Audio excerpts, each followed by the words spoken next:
안녕하십니까. 오늘 그 반도체 산업 중에서도 이제 좀 최근에 관심이 많은 그 비메모리 반도체 관련해서 좀 설명을 드리도록 하겠습니다.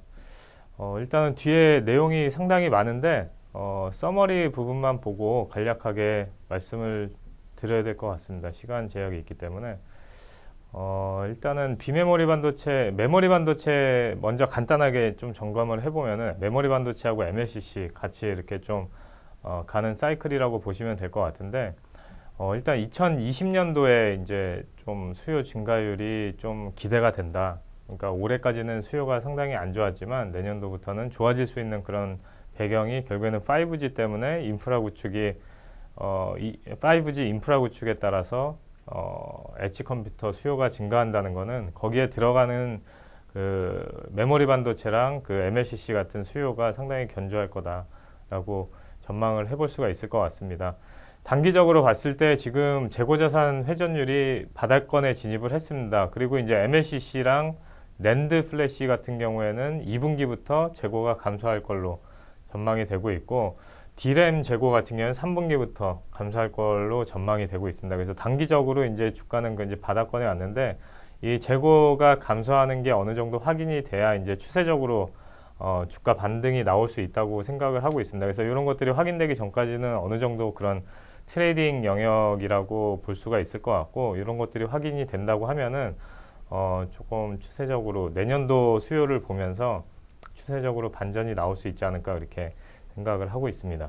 그래서 단기적인 그런 뭐 불확실성이 있는 건 사실이지만 좀 이런 거를 봐가면서 추세적인 반전 포인트를 좀 잡을 수 있지 않을까 이렇게 생각을 하고 있고요. 그리고 이제 삼성전자 비메모리 반도체 사업 전략입니다. 제품별로 나눌 수가 있을 것 같고요. 또는 이제 기술별로 나눠서 삼성전자의 그 비메모리 반도체 사업 전략을 좀 볼 수가 있을 것 같은데 첫 번째가 제품별로 봤을 때 첫 번째가 CIS입니다. CMOS 이미지 센서. 이게 이제 지금 멀티 카메라 이슈 때문에 수요 증가세가 상당히 부각되고 있는데 여기에서 이제 삼성전자가 독자 기술인 아이소셀 기술의 그런 장점을 내세워서 1위 업체인 소니를 따라잡기 위해서 강하게 마케팅을 하고 있습니다. 그래서 지금 해외 쪽의 고객사들, 그러니까 스마트폰 업체들이 되겠죠. 고객사들도 이제 삼성의 CIS 채용률이 계속 늘어나고 있다. 그래서 비메모리 반도체 사업 전략의 제품군 중에서는 CIS가 멀티 카메라 이슈가 계속 지속되는 한 CIS의 그 실적 모멘텀은 상당히 부각될 거다. 그래서 그 삼성전자의 CIS를 웨이퍼 테스트 인가공하고 있는 테스나가 최대 수혜주다라고 볼 수가 있을 것 같습니다. 그리고 두 번째 제품 같은 경우에는 이제 5G 베이스밴드입니다. 여기에서 이제 리더십을 확보를 했는데 인텔이 실제로 2016년부터 애플에 이제 베이스밴드를 공급하면서 시장에 진입했는데 이번에 5G 시장에서는 실패를 했습니다. 그래서 결국에는 사업을 드랍시킨 걸로 알려져 있고요. 결국에는 이제 5G 베이스밴드 시장에서는 그 퀄컴이랑 삼성전자 그리고 하이실리콘, 미디어텍으로 경쟁 구도가 압축이 됐다라고 보시면 될 것 같습니다. 그래서 결국에는 이제 5G 베이스밴드 같은 경우에는 요 사업이 잘 된다고 하면은 결국에는 모바일 AP 사업에도 연쇄적으로 그러니까 선순환 효과를 불러올 수 있는 그런 아이템입니다. 그래서 그런 관점에서 접근을 하게 된다고 하면은 중장기적으로 테스나하고 네페스라는 회사 실적 전망에 긍정적인 요인이다라고 정리를 할 수 있을 것 같고요. 그리고 이제 그 CPU하고 GPU 관련해서 이제 계속 그 파운드리 사업을 준비를 했는데 최근 들어서야 이제 좀 성과가 나오기 시작했습니다. IBM의 이제 CPU를 공급하기로 했고, 이거는 이제 다 EUV 뒤에서 잠깐 말씀드릴 그 EUV 공정 확보에 따라서 이제 IBM도 관심을 보였던 거고, 그리고 AMD 같은 경우에도 이제 GPU 쪽에 파운드리 공급사로 선정이 됐는데 아직 뭐 이제 뭐 양산 물량이 그렇게 많이 나오고 있는 상태는 아닙니다. 그리고 이제 거기다가 EUV 관련해서 이제 CPU도 AMD에 공급할 가능성이 상당히 커지고 있는 그런 상태입니다. 그래서 전반적으로 이제 제품별로 봤을 때는 이렇게 세 가지로 나눌 수가 있을 것 같고요. 기술적으로 봤을 때는 지금 팬아웃 PLP 이게 아직까지 시장에서는 그렇게 기대감이 크지 않은 것 같습니다. 근데 제가 봤을 때는 이제 TSMC와의 격차를 줄이기 위해서는 그 팬아웃 PLP가 상당히 중요한 역할을 할 거고, 그 배경은 과거에 이제 TSMC가 그 삼성전자의 파운드리 물량을 다 뺏어간 시점이 2016년이었는데, 그때 당시에 이제 TSMC가 그 팬아웃 기술을 확보하면서 이제 그 애플 물량을 다 가져간 그런 사례가 있거든요. 그래서 그 이후에 이제 삼성 전기가 이제 개발했던 기술인데, 올해 6월부터 이제 삼성전자 소속으로 바뀌면서 삼성전자가 이제 좀 공격적으로 투자를 할 수 있지 않을까 그렇게 생각을 하고 있습니다. 그래서 2016년에서 17년 당시에는 삼성 전기가 투자했을 때 6천억 정도 투자했는데, 그 중에서 장비 투자는 한 2천억 정도밖에 안 되는 걸로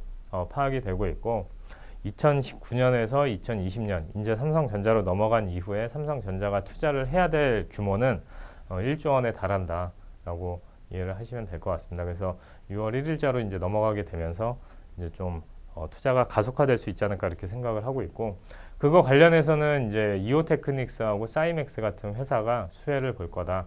그리고 아직은 뭐 2016년 당시에 이 두 개 회사는 2016년 당시에 이제 삼성전기에 공급했던 회사이기 때문에 이번에도 같이 공급을 한다고 보시면 될 것 같고, 그때 당시에는 수주를 못했지만 이번 투자 때는 이제 수주 가능성이 좀 커지고 있는 테크잉이라는 회사도 충분히 모멘텀 요인이 되지 않을까 이렇게 생각을 하고 있습니다. 그리고 이제 그 다음은 EUV입니다. EUV 공정을 선제적으로 대응하면서 이제 TSMC와 그런 공정 기술력 측면에서 좀 더 앞서가기 위해서 노력을 하고 있는데, 일단은 삼성전자가 확보한 EUV 장비는 지금까지 한 10대 수준으로 파악이 되는데, 올해 추가로 이제 4대에서 5대 입고될 전망입니다. 그래서 경쟁사 대비해서는 압도적으로 많은 수치고, 이거에 대해서 R&D를 더 선제적으로 대응을 했기 때문에 요 선단 공정, 7나노 이하의 선단 공정에서는 이제 업체들하고 이제 좀 기술 격차를 벌릴 수 있지 않을까 그렇게 생각을 하고 있습니다. 그래서 지금 비메모리 반도체까지 말씀드렸는데, 일단은 뭐 그래서 다시 정리를 해보자면은 삼성전자하고 SK하이닉스, 삼성전기는 단기적인 불확실성이 있긴 하지만 내년도에 수요를 보고 장기적인 관점에서 이제 접근을 해야 되고, 중소형주 같은 경우에는 5G나 비메모리 그리고 PLP 요거 관련해서 이제 좀 투자 전략을 압축하는 게 맞지 않을까 그렇게 생각을 하고 있습니다. 그래서 그 중에서 이제 제가 커버하고 있는 종목 중에서 테스나라는 회사 목표 주가 변동이 있었기 때문에 잠깐 말씀드리도록 하겠습니다.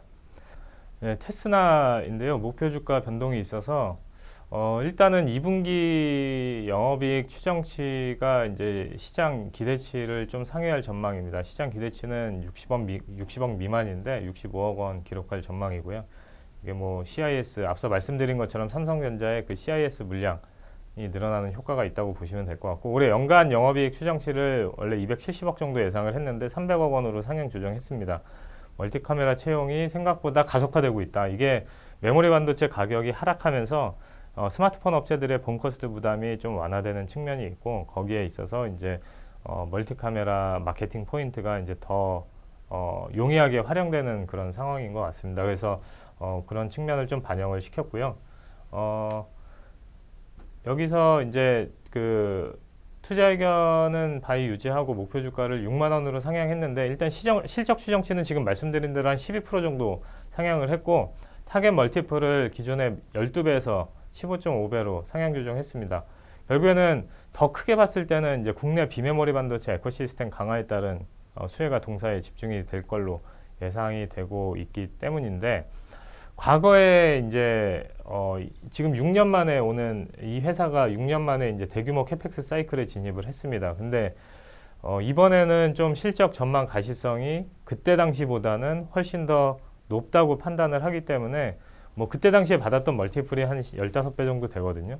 이번에는 이제 삼성전자의 비메모리 반도체 체질 개선이 있고, 두 번째는 정부 지원까지 예정돼 있기 때문에 실적 전망의 가시성하고 실적 성장의 영속성이 훨씬 더 높아졌다라고 판단을 할 수가 있을 것 같습니다. 그래서 목표 주가를 좀 올렸고요.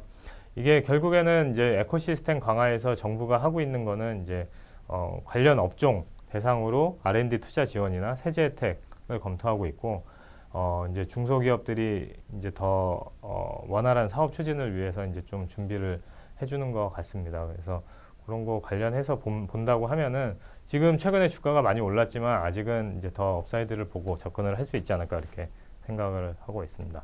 예, 이상 준비한 내용 다 말씀드렸고요. 다음에 또 찾아뵙겠습니다. 감사합니다.